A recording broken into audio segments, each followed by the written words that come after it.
Hey, I'm Jatney and I'm a dirty cat. I'm an artist that likes to experiment in Path of Exile 2, creating interesting and unique builds that anyone can afford, whilst getting you through the main endgame content. This is probably my favorite build that I have made thus far in early access, the Fire Fist Monk of Calm. If you like this video, give it a thumbs up and subscribe to not miss out on any of my future ones. So this build was actually inspired by the Sentry Gothic Quarterstaff. You do no physical damage and you only do fire damage. I thought it was very interesting because I don't think I've seen a fire Quarterstaff monk. Full disclosure, this weapon was fine throughout this whole campaign, but when it got to about T4s to 5s, it started to lack a little bit of damage, and when I went back to the market and I wanted to upgrade this a little bit more, it just wasn't worth it. Look at that, that's 10 divines right there. So instead of spending 10 divines on a low tier weapon, I thought we should go with something that is free, and that is Hollow Palm. This Hollow Palm technique, it's very interesting. So you can attack as though using a quarterstaff skill, so that still falls into the line of what we've been building throughout the story mode. Physical damage is based on their skill level, 1% more attack speed per 25 item evasion rating on equipped armor items, and 0.1% to critical hit chance per 10 item energy shield on equipped armor items. So instead of spending 10 divines, we're going to be using one skill attribute on your skill tree, which is absolutely worth it. Now, a lot of this build is actually quite self-explanatory, so I will only go through the things that I think is pretty interesting and requires a little bit more explanation. The main question is, how do we stay as a fire monk if we're only doing physical damage? There are very unique ways and builds that we can do, and this is what I'm going to be going through with you. We'll be making use of the normal attacks here, so there'll be Quarterstaff Strike, Staggering Palm, Vaulting Impact, Wind Blast, Tempest Bell. Because there are no inherent fire skill gems for Quarterstaff, and I know as soon as I went through this list, you're already eyeing one thing, and that is Ancestral Cry. This is actually the main skill that we'll be building around. So we'll go through the main foundations of this skill. One is that we need to be igniting our enemies, or else we won't be building the glory to turn into the embodiment of calm. 2, we will need to use endurance charges, so we need to find ways to build up endurance charges for this Warcry. 3, we need to stack strength, because as you can see, this is a strength based gem, on top of which we will be running Herald of Ash, which is also a strength based gem, and we will also be stacking attack speed, because the more times we attack our enemy, the more times we will be firing molten projectiles around our enemy. And remember, each one of these projectiles is 102% of your attack damage. Another cool thing about Ancestral Cry is that all your attacks are ancestrally boosted. That means that you are going to be doing 30% more damage, and you are going to have an increased in area of effect. The coolest part about this is that your strikes will be targeting 2 additional enemies, so that increases your overall AoE and clear speed. We will be using Quarterstaff Strike. Now, the support gems here are very important. There are 3 that I really need to point out here, and I found a skill gem called Armor Explosion.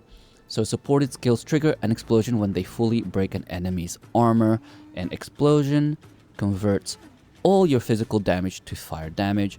So this will already allow us to have a chance to ignite enemies through the armor explosion. However, armor explosion doesn't actually break armor, so we're going to have to add the support gem. We will be making use of Armor Break 3.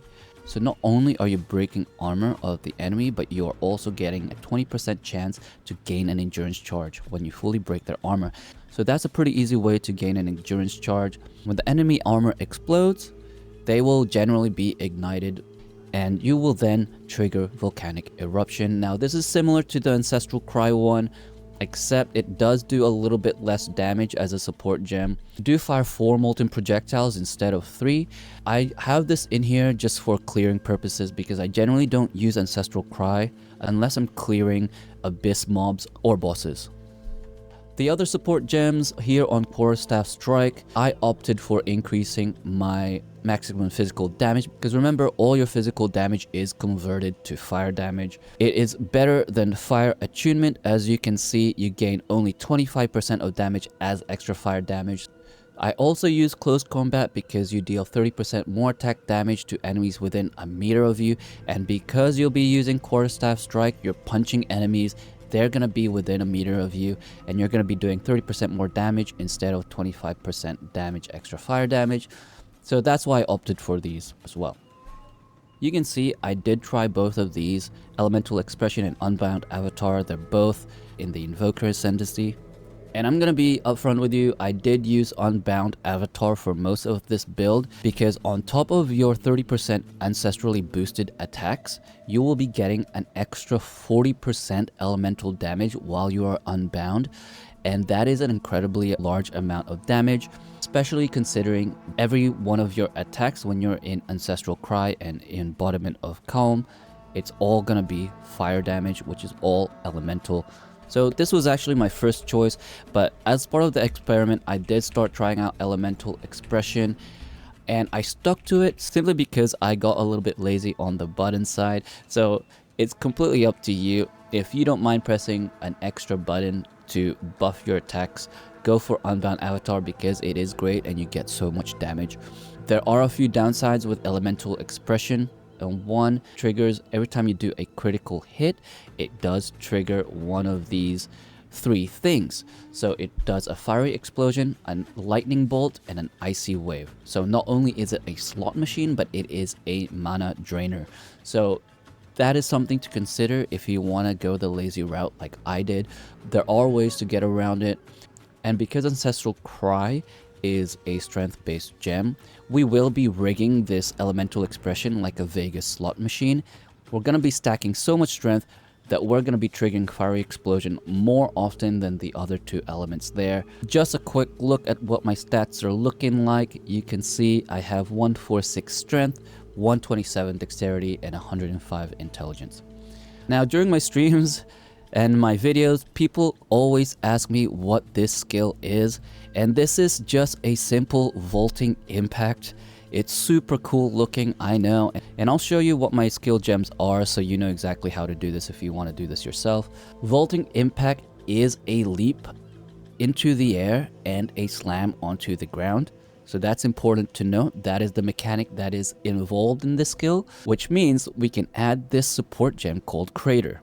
You know, support melee skills that leap into the air, and that's how we get these fissures whenever you land, and these fissures do fire damage too, which really works with our build. All the other support gems on this skill are quite self-explanatory. So I have a branching fissure, so more fissures. I have an aftershock, so there's a chance for that to get re-triggered, just like that. The only thing that I really need to explain here with this Vaulting Impact skill is this Zigzag support. And that's why I try to emphasize that it's a slam skill, because this is a support gem that I think is very handy for this build. This supports slam skills you use yourself, and we can apply Intimidate onto bosses and elites using this skill. That is important because Intimidate is a very cool mechanic. Intimidated enemies inflicts 10% increased damage taken and 10% reduced damage dealt. So that is an offensive defensive skill. The 2 conditions that we need to meet with this skill is that the targets need to be both ignited and fully broken armor. And remember, with our Quarterstaff Strike skill, we will be breaking armor and we will be igniting them with our armor explosion. So we meet both of these 2 conditions in order to apply an Intimidate. Now the last thing that we need to make sure is that if we do want to apply a Zigzag, we only need to apply this once in every boss fight, because they are permanently intimidated. As you can see, it's permanent. So once they are primed for heavy stun, you will use a Vaulting Impact to apply that heavy stun. Essentially, you'll be waiting for that yellowish circle above the head of a boss, and then you're going to use a Vaulting Impact, and that will fully intimidate them, just as you can see in this video here. So it's very cool. It's a very nice utility to add for Vaulting Impact. The last skill that I think I need to go through with you is Staggering Palm, and although it is a very basic skill, I will just like to highlight 2 support gems that I am using here to make this build work. And the first one is, let me just move this around, is Enduring Impact. So you gain 3 endurance charges on heavy stunning a unique enemy with supported skills, so you already get endurance charges there, and 30% chance to gain an endurance charge when heavy stunning a non-unique enemy with supported skills. Remember, with Ancestral Cry, we need to make use of endurance charges to prolong the embodiment of calm mode, so this is another way for you to gain endurance charges as a Fire Fist monk. And the second one is Retreat. Supported skills deal no melee damage. And that is fine because we're using Staggering Palm as a way to guarantee a stun and to gain endurance charge. We're not really using it to attack, we're using Quarterstaff Strike and Ancestral Cry. But even though you do no melee damage, supported skills deal 30% more projectile damage if you have damaged an enemy with a melee hit in the last 2 seconds. Essentially, you're going to be using Staggering Palm for clearing, and you do 30% more projectile damage if you have hit someone, and you're always going to be hitting someone with melee. Quick break here. I am an artist under the name of Dirty Cat, and I do have an official website. It's called dirtycatstudio.com, and here you can find some of my work, merchandise, and music. So if you want to buy me a coffee, go check out the link below. And yeah, onto the skill tree. So as per usual, I will only go through the ones that I think needs a little bit more explaining. Same as the skill gems, because I will be attaching a mobalytics and POB in the description below. This build is pretty straightforward. Most of it is self-explanatory. Will point out that when you go into the Invoker Ascendancy, the first thing that you should get is Sunder My Enemies, because critical hits ignore non-negative enemy monster elemental resistances, so that's already a huge damage boost. Definitely get this one first.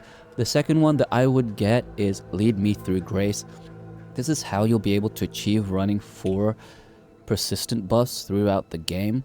And then third, I would probably get I Am Thunder. I opted for Lightning instead of I Am the Blizzard. Freezing is another immobilization debuff. It's similar to your stun, and you're already going to be stunning enemies, so it felt really redundant to go with the Chilled Ground and Freezing.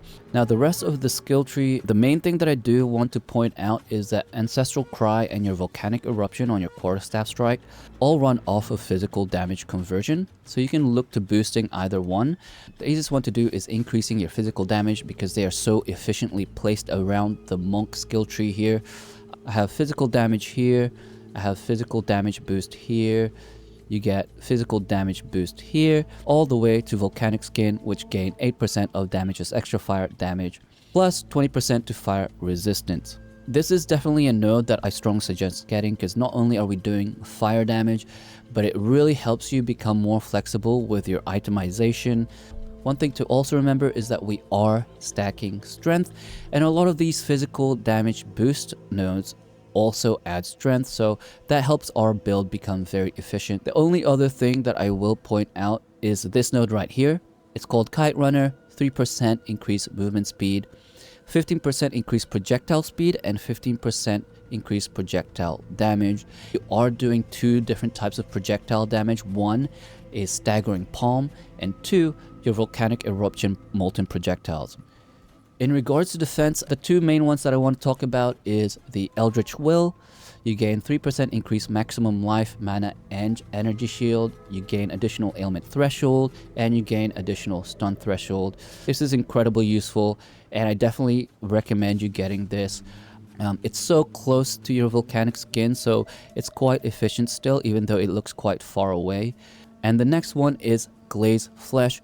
3% of damage taken recouped as life, mana, and energy shield.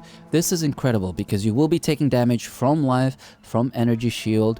You will be triggering elemental expression, so you will be losing mana. It's a good layer of sustain in the end game. You're gonna want to get this node. It's a 3-way party. It's great. Life, mana, energy shield. That's exactly what you need for this build. You're going to go for Evasion and Energy Shield. It benefits your Hollow Palm technique. It benefits your Lead Me Through Grace. It's the most obvious thing that you can do. You're going to go Evasion rating and Energy Shield, Evasion rating, Energy Shield. It's very simple because all of these increase your attack speed and your critical hit chance at the same time. Overall, I think I spent about 15 divines. I mean, this endgame amulet that I'm using is only 10 exalts. And the stats that you want to be getting is definitely attack speed. Definitely look into getting fire damage to attacks and increased fire damage because we are going to the fire mode. Try to run some rarity of items found because I do know some people struggle to even find a single divine apparently, but that's something to make note of. You will find them a little bit more often. As per usual, try to max out your resistances. I can never stress that enough. Maxed out resistances help you a lot in all the boss fights and all the mobs. Always max that out. I also went with a little bit of physical damage to attacks because physical damage gets converted to fire anyway. Get some life, get energy shield, and that's pretty much it. As I mentioned before, this is an extremely fun build and it's so friendly to casual players. The fact that your main weapon is free, or it costs 1 skill point, is a huge bonus. You really just need to worry about getting more evasion and energy shield to really boost the benefits that you get from your Hollow Palm. I do have an unedited video of my fight with the Arbiter of Ash, and you can check it out here. Definitely go through the main content of the game right now with this build very easily and very smoothly. The fact that you run a Warcry with a monk and turn into the Fire Fist of Calm just seems pretty cool as well. Just the whole concept of it all is very, very cool. So that adds a little bit fun bonus to that. There have been comments who are suggesting certain builds for me to try out. Some of them have definitely piqued my interest, and I might even mix a couple of them together. I do know that the Druid is coming out this season, so people will be trying that out. I know I will be trying that out at some point, so let me know what you think, and if you have any ideas for that build, let me know in the comments for sure. And if you like this video, don't forget to give it a thumbs up and subscribe to the channel because it will help us a lot. And yeah, I'll see you all in the next season. Peace out.